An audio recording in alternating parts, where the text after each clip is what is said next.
9 বছর বাচ্চাদের নামাজ শুরু করার জন্য ভালো, কিংবা তারও আগে 7 বা 8 বছর আরো ভালো। বাচ্চাকে নামাজ পড়ানোর জন্য আপনাকে রূঢ় আচরণ করতে হবে না।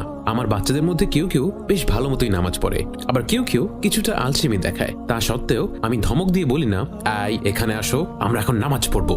আমি আগে এমনটা করতাম, কিন্তু এটার জন্য আমার স্ত্রী আমার সাথে কিছুটা চেঁচামেচি করেছে, কেন তুমি ওদের সাথে এমন করো।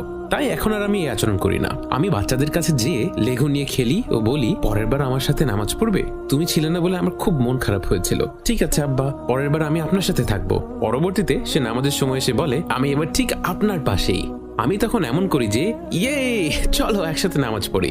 এটা একটা ভালোবাসাপূর্ণ কাজ হবে। এটা এমন না যে ধমক দিয়ে বলবেন, এই এখন নামাজের সময়, তোমরা সবাই কোথায়? আর বাচ্চারা ভয়ে সব সোফার নিচে লুকাচ্ছে এই বললে যে নামাজের সময়, এবং তারা জানে না যে কিভাবে নামাজের নিয়ত করতে হয়। আমি আব্বার জন্য 2 রাকাত নামাজ পড়ছি, আপনি চাইবেন না এমনটা হোক? সুতরাং শুধু ভালোবাসা, উৎসাহ যোগানো এবং ধারাবাহিকতা বজায় রাখতে হবে।